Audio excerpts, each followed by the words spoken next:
ഇങ്ങനൊരു അനുഭവം ആർക്കും ഉണ്ടാവാണ്ടിരിക്കട്ടെ. ഞാൻ എന്ത് കുറ്റം ചെയ്തിട്ടാ വാട്സപ്പ് എന്നെ ബാൻ ചെയ്തത്? റീസെൻ്റ്ലി എനിക്കൊരു പണി കിട്ടി. എന്ത് പണിയാണെന്നറിയോ?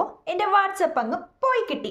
2-3 ദിവസങ്ങൾക്ക് മുന്നേ ഞാൻ എൻ്റെ ജോലി കഴിഞ്ഞ് വന്ന് നോക്കുമ്പോൾ എൻ്റെ വാട്സപ്പിൻ്റെ എല്ലാ മെസ്സേജസും പോയി കിടക്കുന്നു. ഓക്കെ, കുഴപ്പമില്ല. പിറ്റേ ദിവസം ഓക്കെ, നാച്ചുറലി ഞാൻ ഫോൺ നോക്കുമ്പോൾ അൺഒഫീഷ്യലായിട്ട് കുറേ ഗ്രൂപ്പുകളിൽ എന്നെ ആഡ് ചെയ്തിരിക്കുന്നു. അതേത് ഗ്രൂപ്പാണെന്നും കൂടി എനിക്കറിയത്തില്ല. ഞാനാണെന്നുണ്ടെങ്കിൽ സെറ്റിങ്സിൽ മൈ കോൺടാക്ട്സിന് മാത്രമേ നമ്മളെ ഗ്രൂപ്പിൽ അങ്ങനെ ആഡ് ചെയ്യാൻ പറ്റത്തുള്ളൂ. അങ്ങനെയൊക്കെ ആക്കി വെച്ചേക്കാണ്. പക്ഷേ എങ്ങനെ കയറിയെന്ന് അറിയത്തില്ല. പക്ഷേ ഞാൻ ആ ഗ്രൂപ്പ് ഒന്നും തുറക്കാണ്ട് തന്നെ ഞാൻ ഈ വാട്സപ്പിൽ എല്ലാ ഗ്രൂപ്പിൽ നിന്നും എക്സിറ്റ് അടിച്ചു കഴിഞ്ഞിട്ട് എൻ്റെ വീട്ടിലേക്ക് വിളിക്കുന്ന സമയത്ത് പെട്ടെന്ന് എൻ്റെ വാട്സപ്പ് അങ്ങ് സ്റ്റക്കായി. വാട്സപ്പ് ബാൻ ചെയ്തു എന്നുള്ളൊരു ഇൻഫോർമേഷനാണ് എനിക്ക് കിട്ടിയത്. പിന്നീട് ഞാൻ ചെയ്തത് വാട്സപ്പ് സപ്പോർട്ടിന് മെയിൽ അയച്ചു. സോ 24 hours തന്നെ എനിക്ക് എൻ്റെ വാട്സപ്പ് തിരിച്ചു കിട്ടി. സോ വാട്സപ്പുകാർ നമ്മുടെ വാട്സപ്പ് ബാൻ ചെയ്യുന്നത് നമ്മുടെ കയ്യിൽ നിന്ന് എന്തെങ്കിലും ഒരു സ്പാം മെസ്സേജ് പോകുമ്പോഴാണ്. പിന്നെ അത് മാത്രമല്ല, എൻ്റെ ഫാമിലി ഗ്രൂപ്പിൽ നിന്ന് കുറച്ച് ചേഞ്ചസ് ഒക്കെ വരുത്തിയിട്ടുണ്ട്.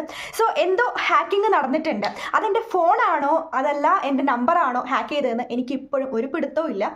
ഫോണാണോ എന്ന് ഉള്ളൊരു ഡൗട്ടിൽ ഞാൻ ഫോൺ ഫുൾ അങ്ങ് ഫോർമാറ്റ് ചെയ്തു. അപ്പോൾ പിന്നെ എനിക്ക് വേറെ 8ൻ്റെ പണിയായിപ്പോയി. കാരണം എല്ലാ സാധനവും പോയി, മെയിൽ പോയി, കുറേ ആപ്പുകൾ ഇവിടെ വേണ്ടി വരുന്ന കുറേ ആപ്പുകൾ ഉണ്ടായിരുന്നു.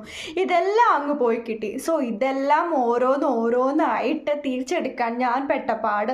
സോ അതുകൊണ്ടാണ് 1 വീക്കായിട്ട് എൻ്റെ വീഡിയോസും കാര്യങ്ങളും ഒന്നും കാണാത്തത്. സോ നമുക്കിനി പുതിയ വീഡിയോസൊക്കെ ആയിട്ട് ഫ്രഷ്ലി ഒന്ന് സ്റ്റാർട്ട് ചെയ്യാം. പുതിയ ഇതൊക്കെ ആയിട്ട്. പിന്നെ ഫോൺ ഇപ്പോൾ പുതിയതുപോലെ ഇരിക്കുന്നുണ്ട്.